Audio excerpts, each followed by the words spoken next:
Hey guys, what's up? Welcome to the very first RandomTens sponsors only video. Before you get your hopes up too much, it's not gonna be like anything crazy, but it will be an exclusive video that only goes out to you guys, you sponsors. So before I get started, I do just want to thank you guys so much for everything you do, your continued support through the sponsorship program. It really does mean a lot to me, and it does help. But without further ado, let's get into today's video. So essentially, every single month, you guys are going to get one bonus video that nobody else is going to get. Mind you, if you do decide to share the link with somebody else, I can't stop you from doing that. However, I am only going to actively put this in your guys' sub boxes, not the general subscriber base. So it is very special in a way. Anyways, kicking things off for this month, I thought with the recent success of Black Panther, this would be a great video if I talked about my personal top 5 favorite Marvel movies ever made. Now, it's not gonna be a fancy video or anything, just mostly me talking about my experiences and the memories I have with certain films, and it is subjective, so it's not the ones I think are the best overall. I'll talk about that towards the end, but these are gonna be more my personal ones, and most of them have some sort of memory or you know, emotional resonance attached to them that make them stand out in my mind. So starting things off at number 5, we have James Gunn's Guardians of the Galaxy, the first one. The reason I remember this one so fondly is because it was so good and so powerful, but at the same time, the first time I saw it at my screening, I actually had a cold. The entire time the movie was playing, I was coughing and I felt so bad for the audience around me, but I was not passing up seeing a Marvel movie, especially at the time this one was getting crazy reviews, getting crazy praise, being said it was the next big cinematic, you know, galactic scale space war like a Star Wars or something. So I was excited, and even though I wasn't feeling that good, I decided to still brave it out there and go to the detriment of my fellow theater goers. Sorry to anyone who had to go. But the first time I loved it, but I was still kind of like on the fence, and I think that's because I just wasn't feeling the greatest. But I did actually see it a second time in theaters with one of my coworkers, and it held up. Everything from the opening scene where Star-Lord's dancing to that 70s playlist going to get the orb, all the way till the end with Baby Groot and Drax dancing to some Michael Jackson. It feels so good and it feels so light and comedic, but at the same time it does have a heart to it with that whole, you know, we're all losers speech in it, and that really resonated with me. They are a family at the end of the day, and I think James Gunn was a perfect choice to write and direct these specific characters on the big screen. And it's crazy to think now, but the Guardians of the Galaxy actually had like a bigger movie than Justice League, which if you would have said that to my like 10-year-old self, I'd have first of all said, who? Who? And then second of all, just I wouldn't have believed you. So yeah, kudos to James Gunn and Chris Pratt and everybody behind Guardians of the Galaxy. Probably Marvel's most riskiest movie to date, but it definitely paid off for me. All right, at number 4, we have probably the most controversial thing that will appear on this list, but it's Iron Man 3. Now, if you read the comics, you probably don't like this one because it took a lot of liberties, especially with the Mandarin villain, but I gotta say, I didn't really read the comics and I don't really have a history with that, so I actually love the twist and I think it actually makes the movie better. Now, I also know some people will call blasphemy on this because, just a heads up, this is the only Iron Man film on this list, and yeah, not even Iron Man 1 made it, which, you know, it started everything off. It was the big bang of the Marvel Universe. So yeah, some may think I'm crazy for putting the third one over the first one, but I don't know, there's something about it. It just holds up, and I think again, like James Gunn with Guardians of the Galaxy, this movie has its director and writer stamp all over it. Shane Black has very specific things that go into one of his movies, including, for some reason, things are set at Christmas time. But regardless of that, it's just a great buddy cop action comedy movie, and I think it really allowed Robert Downey Jr. to play outside of just the Iron Man. He really got to flex Tony Stark and what makes him tick. And I love the also effect of PTSD that was like weighing on his psyche ever since the events of the Avengers. Now, yeah, there's not a lot of Iron Man in it, and the end cop-out with the villain, and it has a kind of weird third act, but I really did love the ride throughout, and apparently, allegedly, the third act was actually supposed to be even better. I won't spoil it here what it was supposed to be, because I don't believe in that, but it was supposed to be even better. However, Marvel's committee wouldn't allow them to actually film the ending that Kevin Feige as well as Shane Black wanted to, which would have probably made it even better in my mind. It probably would have been top 3 had, you know, the original ending remained intact. Unfortunately, it didn't, but as a consolation, that committee is no longer in control. Kevin Feige and, you know, the Marvel team and Walt Disney more as a whole are involved. So hopefully that means we don't get any more compromises like that. But regardless, it was great to see a more human Tony Stark. And I think just between the twists, the action scenes, and some of the cool reveals, it definitely deserves its spot on my list. Now at number 3, we have Black Panther notwithstanding, the newest entry in the Marvel canon, and that is Thor Ragnarok.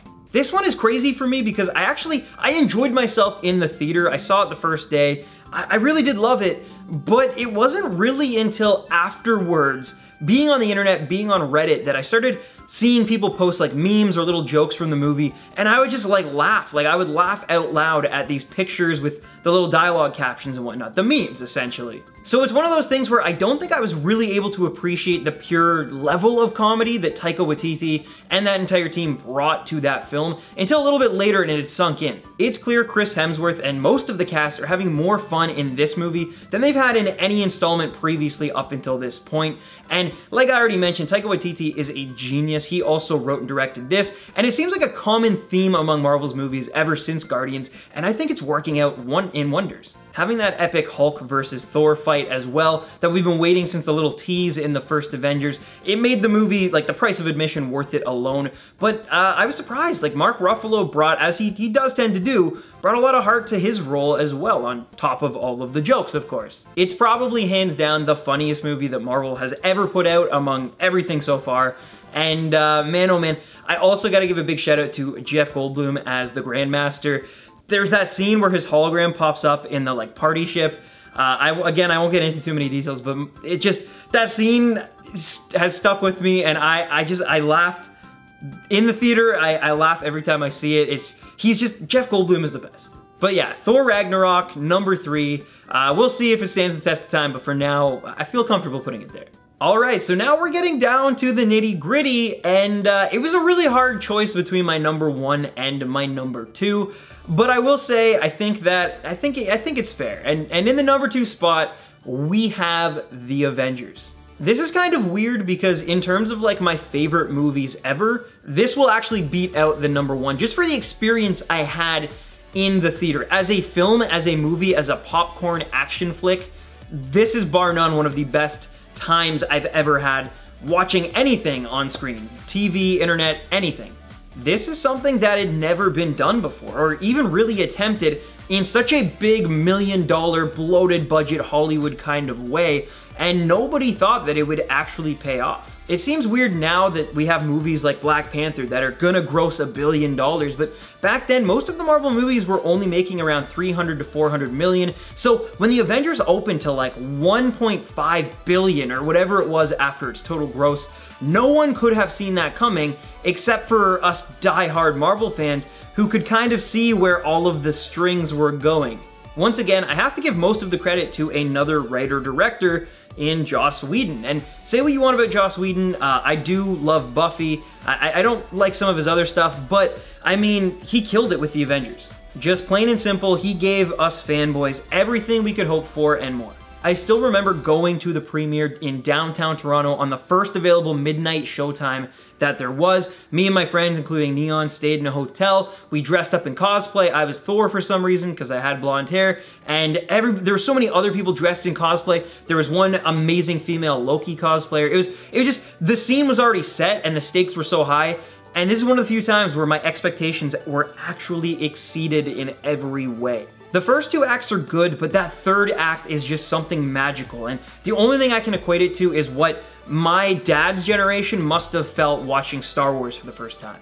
It brought a lot of my childhood together in a way that just felt so organic. And because of that, you know, Marvel's been able to just catapult their brand into the next stratosphere and has clearly become, I think they're the biggest franchise ever at this point, or at least movie franchise. And I mean, it's well deserved, and this movie really made that a thing. But of course, this is only the number 2, so there's one that's gotta be even better, right? Well, my number 1 is probably something you wouldn't have guessed because there's so many that I've left on the table. Captain America Civil War and Winter Soldier, Spider-Man Homecoming, Doctor Strange, these are all fantastic movies, but my number 1 is Guardians of the Galaxy 2. I know what you're thinking, and there's no way that that sequel is better than Winter Soldier, for example. But remember, this is still a subjective list, this is my opinion, and I admit that this movie is not for everyone. See, I loved the first Guardians, but I did feel like sometimes they played it safe, especially with the villain and the humor, and it kind of felt a little too bloated for its own good, in parts, not in everything. Most of, like, 90% of the movie is good, but for me, it could have been a little bit better, I guess. But Guardians 2 kind of gave me exactly what I wanted. And then it went even further with the Yondu stuff that I wasn't really expecting. See, I didn't really like Yondu in the first Guardians of the Galaxy. He was actually my least favorite part, and I kind of had this notion that James Gunn only put him in the film because he was friends with him in real life. That being actor Michael Rooker, he doesn't actually know a blue guy, but anyway. But yeah, so when I saw posters for Guardians of the Galaxy 2, I was so stoked, and I could not wait to see it, but when I saw Michael Rooker on there, I was like, man, why is Gunn just shoehorning this character into this movie? I just want to see the 5 main team, you know, like Rocket and Groot and Gamora, Drax, and Star-Lord. But lo and behold, it kind of turned out that the whole movie was about Star-Lord and Yondu, even though in the entire franchise so far, they've maybe only had like 10 minutes of screen time together. It's a movie about family, but not in the broader sense that the first one was, in more of a personal kind of sense. And everything with Star-Lord and his dad, Ego, and of course his mom, and that reveal, if you know what I'm talking about, it just feels so human, which is really hard to do when you're making a big space opera. And yet between all of that, and then again also Yondu and how he relates to Rocket and their pasts and how they kind of rectify that, it's kind of just a beautiful movie. And it's weird, and you might not think about it, but if you remember the ending, it ends really solemnly. There's a funeral, there's fireworks, everyone's kind of having a moment, being emotional, and it just kind of fades to black. And usually Marvel movies end really, really nicely with a nice bow on them or something for the future, but this kind of just let it have its moment, and I really enjoyed it. Once again, I know so many of you are going to think I'm crazy for putting this at the #1 spot, but just kind of like the Avengers, I went in with crazy high expectations. I was dressed up in cosplay, and I left that theater thinking about things that I went for a good time, and I left thinking about life and mortality, and it made me want to call my dad. And for that, I think it's, at least personally, the best Marvel movie that they've made so far. It has the best story, it's the most human, and it kind of brought a tear to my eye. But of course, those are just my picks, and like I said, they're all over the place and off the wall. And again, there are amazing Marvel movies. Black Panther, I gotta watch it a few more times, but it could easily crack this list over time. Doctor Strange, like I said, Civil War and Winter Soldier. Even the first Captain America is a stellar movie. So, I mean, Marvel, I could make a top 10 list and it'd be great, but for the sake of time, I'm gonna wrap it up here. But like I said, let me know your favorites in the comment section below. Again, this is only for you sponsors, so it's not gonna be a big video, just something small I wanted to make for you guys because I love you guys. You guys support me despite these crazy breaks and no content, and I have some super big news that I cannot wait to tell you guys. You will be the first to hear it in the Discord, but I can't quite reveal it yet. But until then, guys, please be safe, be well, and as I always say, happy hunting, baby rhinos, and man, oh man, I cannot wait for Infinity War. Talk to you guys soon. Peace.